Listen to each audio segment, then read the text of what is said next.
अखण्डमण्डलाकारम्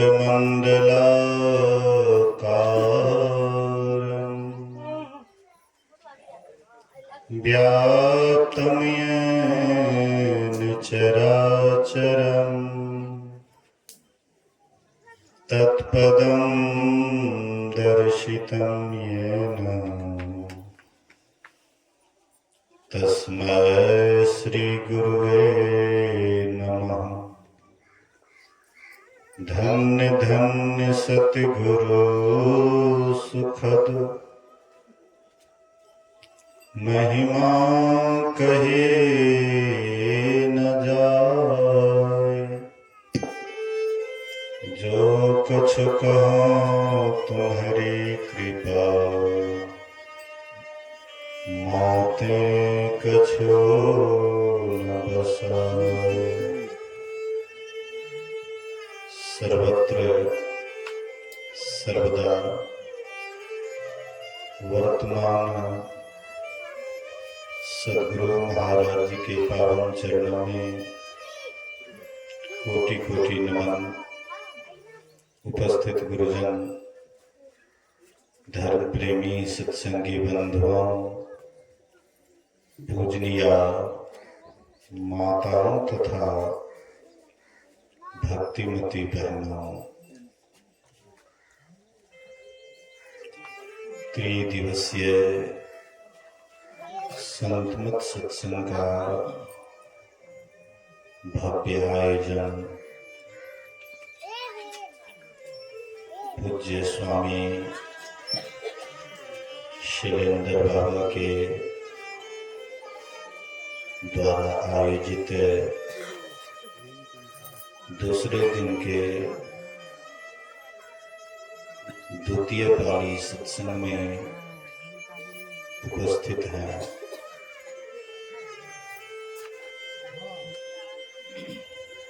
यहाँ पर बाहरी भजन तो नहीं होता है, लेकिन आंतरिक भजन होता है।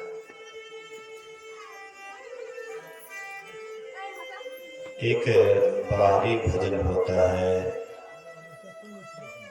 जिसके लिए वाद्य यंत्र की आवश्यकता पड़ती है, लोगों को सुनाया जाता है और उससे लोग लाभान्वित होते हैं। दूसरे होते हैं आंतरिक भजन, जिसमें बाहरी वाद्य यंत्र की आवश्यकता नहीं पड़ती है। आंतरिक अंदर में ऑटोमेटिक बाजा बजता है, लेकिन उसको सुनने के लिए आंतरिक कान की आवश्यकता होती है, भीतरी कान की आवश्यकता होती है। तो वही अंदर कैसे धसेंगे, अंदर का भजन कैसे होता है, इसी के लिए यहाँ पर ध्यान और सत्संग का आयोजन किया गया है। अभी हम लोग पाठ के भी क्रम में श्रवण कर रहे थे ध्यान के ही संबंध में। काकभूषुंडी कैसे भजन करते थे, उन्हीं के संबंध में अभी हम आपको सुनाया गया। पीपर तरतर ध्यान सुधरई, जाप यज्ञ पाकरितर करई, आम छाह कर मानस पूजा, तजी हरि भजन काज नहीं दूजा, बटतर कह हरि कथा प्रसंगा, आवहि सुनहि अनेक विहंगा। कहते हैं पीपर वृक्ष के नीचे ध्यान करते थे, जप भी करते थे, मानस पूजा भी करते थे और सत्संग भी करते थे। ये चार काम करते थे। जप, मानस ध्यान उसके बाद ध्यान, अतः सत्संग, ये तीनों काम करते थे। अभी हम संसार में घूम करके देखें तो हम आप बेसी देखते हैं कि लोग बाहरी सत्संग में ही मगन रहते हैं। बाहरी सत्संग, गान बजान, सत्संग प्रवचन, लोगों को सुनाना सुनना, प्रायः इसी काम में लोगों का जीवन जा रहा है। लेकिन कभी भी विचार नहीं करते हैं कि भीतर भी भजन होता है, अंदर में भी भजन होता है। हम आप पूरा जीवन भर अगर बाहरे में घूमते रहेंगे, बाहरे में दौड़ लगाते रहेंगे, बाहरे में खोजते रहेंगे, तो फिर अंदर में क्या क्या घटना घटती है, क्या हम इसको जान पाएंगे? महापुरुष कहते नहीं। सोचिए, थोड़ा सा विचार कीजिए कि पहले जमाने में एक पक्षी को भी कितना ज्ञान था। हम लोग तो वह पक्षी से भी गए गुजरे, वे भी आंतरिक साधना करते थे। हम मनुष्य होकर के क्या करते हैं?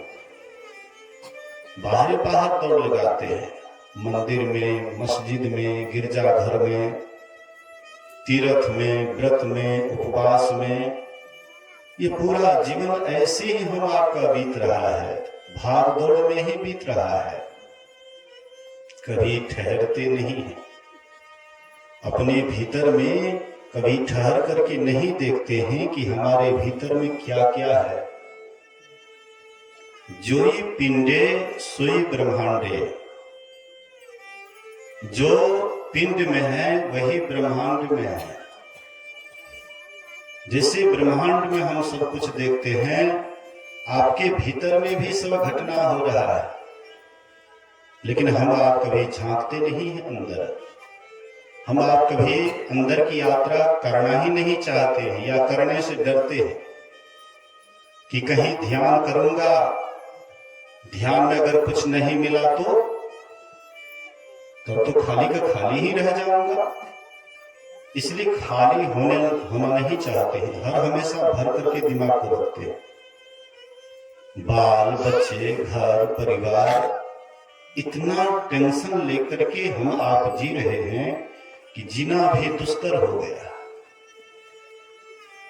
यह जीवन तो आपका हमारा फूल के समान सुगंधित होना चाहिए। जैसे फूल खिलता है, उससे सुगंध निकलता है, वैसे ही हम आपका जीवन भी होना चाहिए। लेकिन हम आपका जीवन ऐसा मुरझा गया है, मुरझाए हुए फूल के समान हो गया है। इतना दिमाग पर संसारिक बात को भर करके रखते हैं कि कभी भी एकांत में बैठने से डर लगता है, अकेले होना डर लगता है। जब हम अपने घर में अकेले हो जाते हैं तो पड़ोसी के यहाँ चले जाते हैं मन को बहलाने के लिए। उससे भी नहीं होता है तो मोबाइल खोल लेते हैं, उसमें कुछ से कुछ देखते रहते हैं। मतलब मन खाली नहीं करना चाहते हैं। लोग अक्सर कहा करते, ख्याली मन में शैतान का वास। लेकिन आपने कभी विचार नहीं किया है कि खाली मन में ईश्वर का वास। आपने कभी इस पर विचार नहीं किया। खाली सुन लिए, खाली मन में शैतान का वास, लेकिन शैतान पर शैतान आपके अंदर में बैठा हुआ है। आप कभी भी इस पर देख रेख नहीं करते। याद कीजिए, जिस घर में झाड़ू नहीं लगता है, बुहारू नहीं लगता है, नीपा पोती नहीं होता है, सफाई नहीं होती है, उस घर में बड़े विषैले जीव जंतु निवास करने लग जाते हैं। हम आपके भीतर में भी जन्म जन्मांतर से झाड़ू नहीं लगा है, कभी सफाई नहीं हुई है, बहुत पूरा करकट घर में घुस गया है और विषैला जीव जंतु भी वहां पर पल रहा है, और हम उनको खूब बढ़िया से खिला पिला रहे हैं, उसको खूब और धीरे धीरे पुष्ट करते जा रहे हैं। एक दिन वही विषैला जीव जंतु हमें काटता है, यहाँ से दम तोड़ते हैं और चले जाते हैं दुर्गति में। हम आप कभी इस पर विचार नहीं करते। विचारिए थोड़ा सा। यही घर सफाई करने के लिए, यही घर को साफ सुथरा करने के लिए ही तो ये उत्तम शरीर मिला है। इसलिए दादू दयाल जी महाराज ने बड़ा सुंदर कहा है, नीके राम कहतु है बपुरा। ये बड़े अच्छे काम करते हैं, कम से कम राम का नाम तो लेते हैं। नीके राम कहतु है बपुरा। घर मां है घर निर्मल राखे, पंचो धोवे काया कपड़ा। वे घर में घर को पवित्र करते हैं।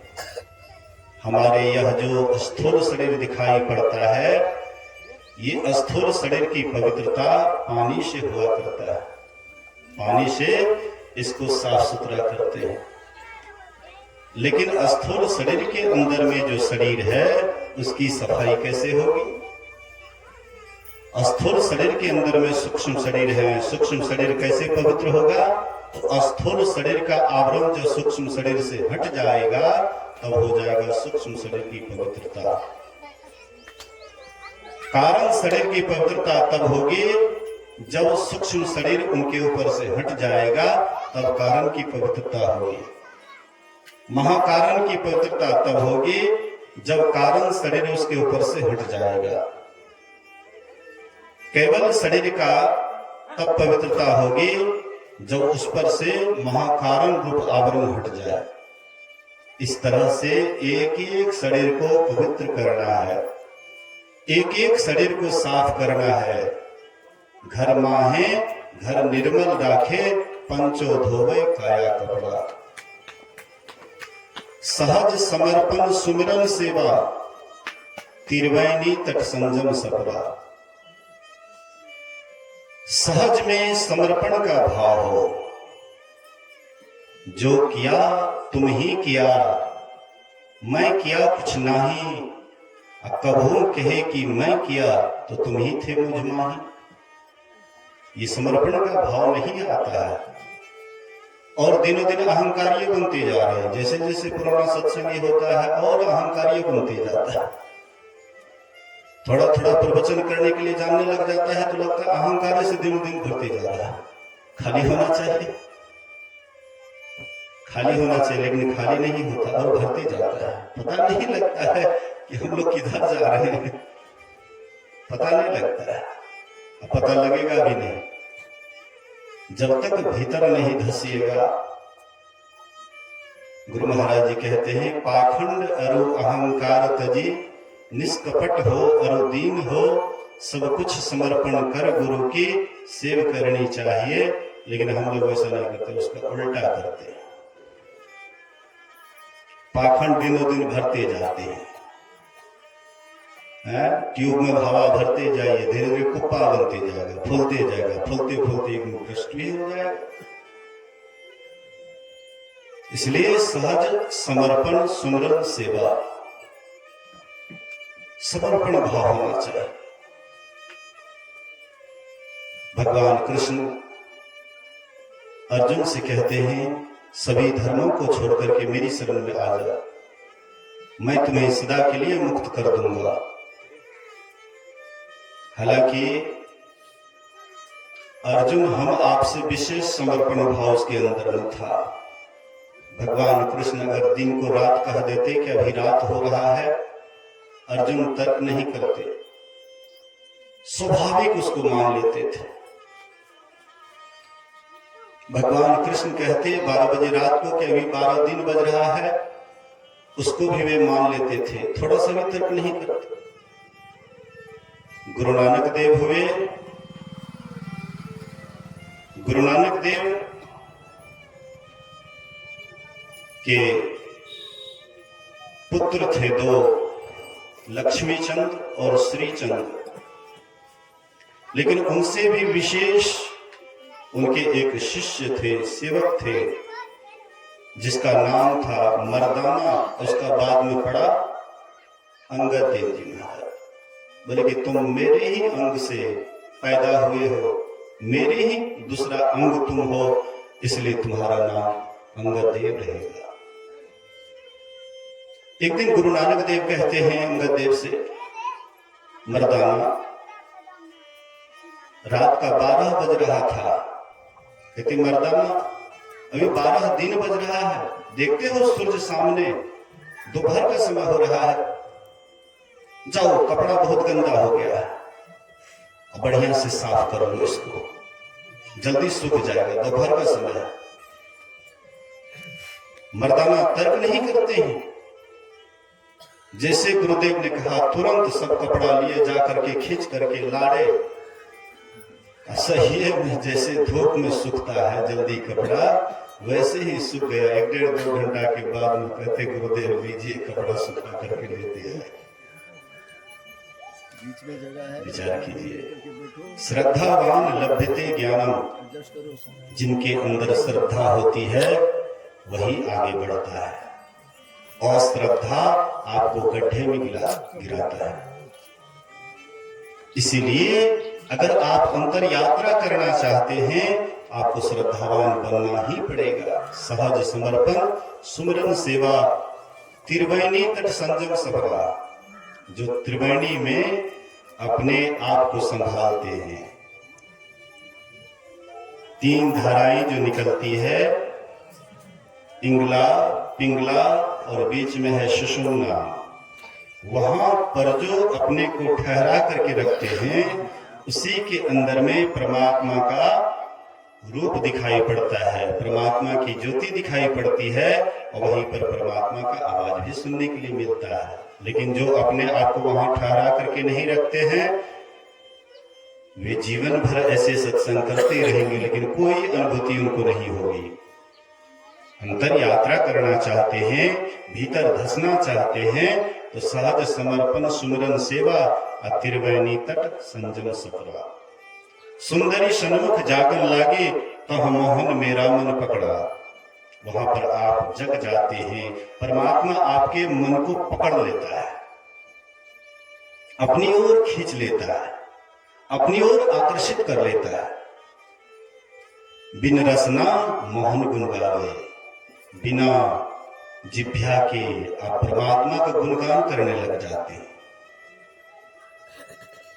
नाना वाणी अनभय अपड़ा, इतना परमात्मा के आवाज को सुनते हैं, इतना आवाज को सुनते हैं कि सुन सुन करके आप मतवाला हो जाते हैं। पी पी हुई सूरत मतवाली, चढ़ी चढ़ी उमगी अमीर सरीज है। इतना आपको आनंद आता है, इतना रस मिलता है, उस रस में आप सराबोर हो जाते हैं, सब कुछ भूल जाते हैं। असली समर्पण वहीं पर होता है। बाहर से हम कितना समर्पण करते हैं, लेकिन समर्पण वाला अहंकार तो आ जाता है कि हमने समर्पण कर दिया, ये भी अहंकार आ जाता है। हमने दान किया, हमने पुण्य किया, ये भी अहंकार आ जाता है। लेकिन वहां जब पहुंचते हैं तो आपके अंदर में अहंकार का लेस मात्र भी नहीं रहता है। बिन रसना मोहन गुण गावे, नाना वाणी अनभय अपरा। दादू अनहद ऐसे कहिए, भक्ति तत्व यह मार्ग सकरा। दादू दयाल जी महाराज कहते हैं, ये जो भक्ति का रास्ता है बहुत सूक्ष्म है, बहुत महीन है। अंदर यात्रा जब तक नहीं करोगे, ये भक्ति के सही मार्ग को नहीं समझ पाओगे। सुंदरदास जी महाराज कहते हैं, श्रवण बिना धुनि सुनाए, नयन बिनु रूप निहारे, रसना बिनु उच्चरे, प्रशंसा बहु विस्तारे, नृत्य चरण बिनु करे, हस्त बिनु ताल बजावे, अंग बिना मिली संग, बहुत आनंद बढ़ावे, बिनु शीश नवै जहाँ सेव्य को, सेवक भाव लिए रहे, मिली परमात्मा सो आत्मा, परा भक्ति सुंदर कहे। ये सबसे ऊंची दर्जे की भक्ति है, उच्च श्रेणी की भक्ति है। निम्न श्रेणी की भक्ति है जब करते हैं, ध्यान करते हैं, सत्संग करते हैं, यह है निम्न श्रेणी की भक्ति। लेकिन उच्च श्रेणी की भक्ति जब तक अंदर नहीं जाइएगा, परमात्मा की आवाज को नहीं सुनिएगा, उनके शब्द को नहीं सुनिएगा, तो निम्न श्रेणी के ही भक्ति करते रहिएगा, तो फिर उच्च श्रेणी की भक्ति कब कीजिएगा। जैसे विद्यार्थी क्लास बाय क्लास आगे बढ़ता है, वैसे ही आप भी अंतर में चलिएगा, तब आप अंतर की यात्रा को करिएगा, बहुत सुख लगेगा, बड़ा आनंद आएगा। इतना आनंद आएगा कि चलत पंथ सुख होत महा है, जहां अझर झरते, अमृत ध्वनि की नौबत झरत, बड़ भागे सुनते, सुनत लखत सुख लहत अद्भुति में ही प्रभु मिलते। इन्हीं बात को सुनना है, समझना है और अपने जीवन में उतारने का प्रयास भी करना है। बोलिए श्री सद्गुरु महाराज की जय।